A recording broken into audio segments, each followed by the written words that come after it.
राहुल गांधी इतनी मेहनत कर रहे हैं, लेकिन मुझे बताइए, नाम ले लीजिए कि किसी पब्लिक के नुमाइंदे किस शख्सियत से उन्होंने पिछले 10 साल में मुलाकात की है। पूरी कांग्रेस पार्टी के ऊपर सीनियर लीडर्स राहुल गांधी से मिल नहीं पाते। पब्लिक के नुमाइंदे को तो छोड़िए, अभी भी राहुल गांधी इस मूड में नहीं है कि किसी से भी मुलाकात करें। सोनिया गांधी का ये एटीट्यूड नहीं था। सोनिया गांधी को एक लेटर जाता था, मैं खुद उस ज़माने में दिल्ली काउंसिल में बहुत एक्टिव था, एक लेटर जाता था कि हमारा एक डेलीगेशन आपसे मिलने जाता है।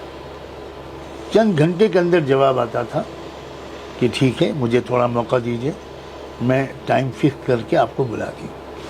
और कभी ऐसा नहीं हुआ कि उन्होंने फेल किया हो, हमेशा बुलाया। एक बार तो बड़ी बीमारी की हालत में बुलाया, पर्सनल लॉ बोर्ड का डेलीगेशन जाता था, कभी ऐसा नहीं हुआ कि दिक्कत हो।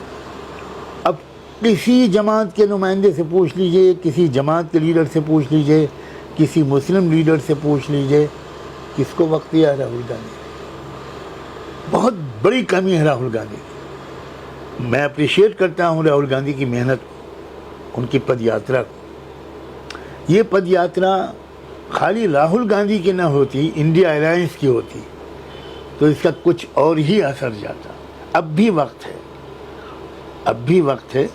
ममता बनर्जी का लहजा इलेक्शन से पहले कुछ और था जी, अब वो लहजा कुछ और हो गया, वो आसमान से ज़मीन पर आ गई। तो इसीलिए मैं कह रहा हूँ कि ये है प्राइम टाइम। कुछ दिन के बाद नफ्सियात बदल जाएंगी, रिलैक्स हो जाएंगे सब लोग और स्टेटस को मेंटेन करने में लग जाएंगे। इसलिए खुदा करे आपके चैनल से ये अपील पूरी अपोजिशन पार्टी के पॉलिसी मेकर्स और टॉप लीडर्स तक पहुँचे। अब भी वक्त है, आप लोग इकट्ठा हो जाइए और कौम को एक पैगाम मिल जाए कि आप इकट्ठा हैं। लेकिन इकट्ठा होने के वक्त ही लोग तो अलग हो रहे हैं। अब स्टालिन और राहुल गांधी का, या कह लीजिए कि डीएमके और कांग्रेस का अलायंस था, अब कांग्रेस ने फौरन जोसेफ विजय को सपोर्ट कर दिया सरकार बनाने के लिए, तो स्टालिन अलग हो गए राहुल गांधी से। पार्लियामेंट में भी कह दिया कि हमारी सीटें उनसे अलग रखो, साथ नहीं बैठेंगे हम। फिर भी डीएमके का रवैया अप्रिशिएबल है। डीएमके के लीडर स्टालिन ने कोई नेगेटिव कमेंट नहीं किया जी, और वो पूरी तरह उस जश्न में शरीक हैं जो जिस गवर्नमेंट के बनने में कांग्रेस साथ है उसका वेलकम कर रहा है स्टालिन। तो ये अपोजिशन लीडर्स की जो एक बदली हुई मानसिकता है, एक नफ्सियाती कैफियत है, मैं उस पर उसकी तरफ तवज्जो मरकूज़ कर रहा हूँ। ये वक्त है। राहुल गांधी ने जो किया, सवाल ये है कि वो क्या करते, क्या वो विजय के साथ न जाते, क्या वो गवर्नमेंट में फॉर्मेशन में शरीक न होते? ये उम्मीद तो मैं नहीं करता। जाहिर है वो कोई खानका नहीं चला रहे, वो एक पॉलिटिकल पार्टी चला रहे।